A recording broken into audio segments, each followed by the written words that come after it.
Can you hear me? I am here today because I cannot be there with you today.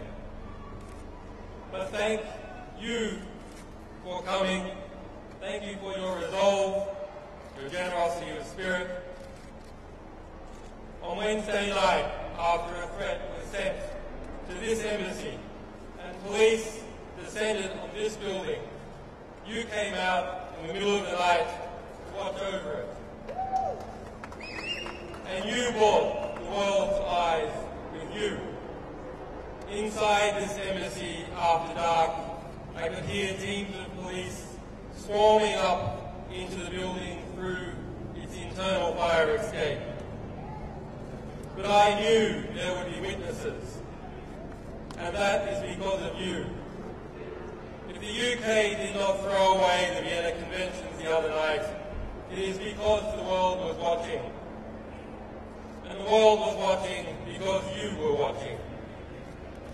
So the next time somebody tells you that it is pointless to defend those rights that we hold dear, remind them of your vigil in the dark before the embassy of Ecuador.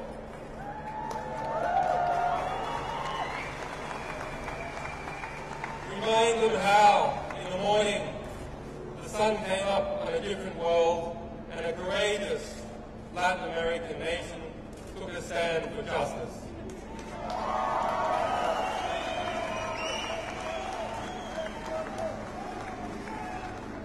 And so to those brave people, I thank President Correa for the courage he has shown in considering and in granting me political asylum. And I also thank the government, and in particular Foreign Minister Ricardo Coutinho, who upheld the Ecuadorian Constitution and its notion of universal citizenship in their consideration of my asylum.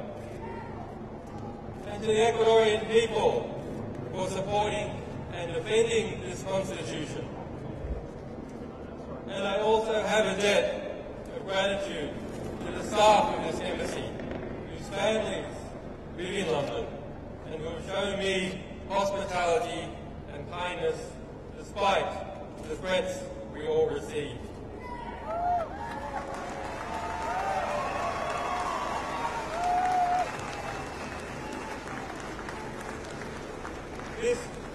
This Friday, there will be an emergency meeting of the foreign ministers of Latin America in Washington, D.C.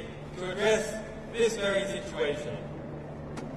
And so I am grateful to those people and governments of Argentina, Bolivia, Brazil, Chile, Colombia, El Salvador, Honduras, Mexico, Nicaragua, Argentina, Peru, Venezuela, and to all other Latin American countries who have come out to defend the right to asylum.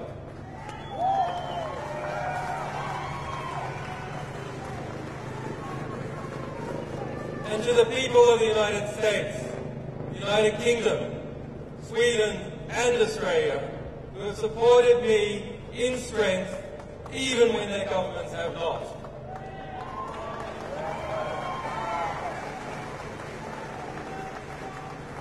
And to those wiser heads in government who are still fighting for justice, your day will come.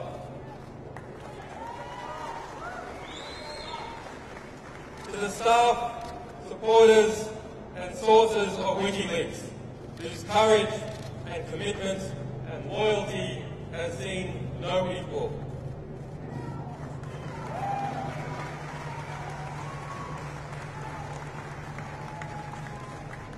To my family and to my children who have been denied their father, forgive me, we will be reunited soon.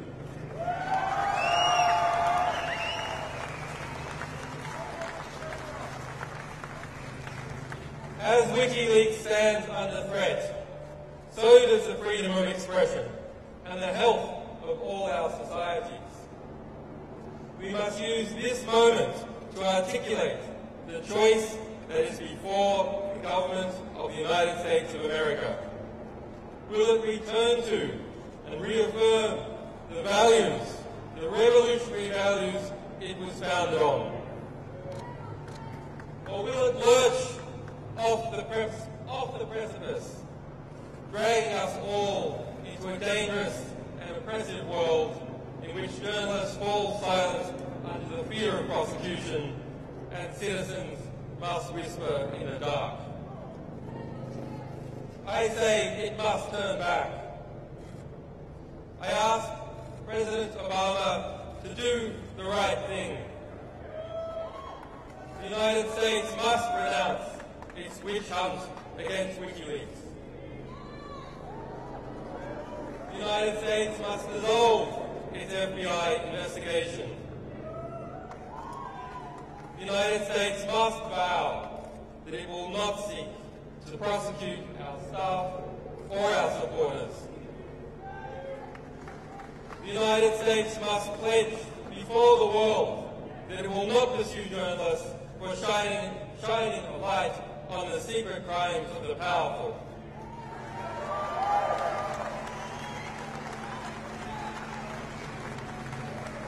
There must be no more foolish talk about prosecuting any media organisation, be it WikiLeaks or be it the New York Times. The US administration's war on whistleblowers must end. Thomas Drake, William Meany, John Carrickoo, and other heroic whistleblowers must be pardoned or compensated for the hardships they have endured as servants of the public record.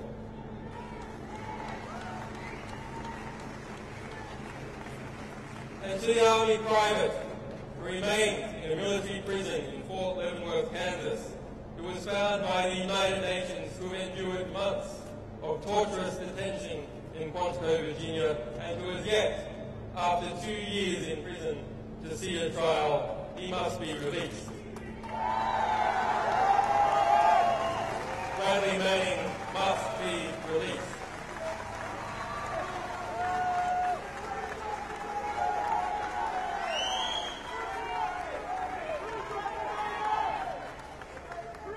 If Bradley Manning did as he is accused, he is a hero and an example to all of us, and one of the world's foremost political prisoners. Bradley Manning must be released. On Wednesday, Bradley Manning spent his 815th day of detention without trial. The legal maximum is 120 days. On Thursday, my friend Nabil Rajab, president of the Bahrain Human Rights Centre, was sentenced to 3 years in prison for a tweet. On Friday, a Russian band was sentenced to 2 years in jail for a political performance. There is unity in the oppression. There must be absolute unity and determination in the response.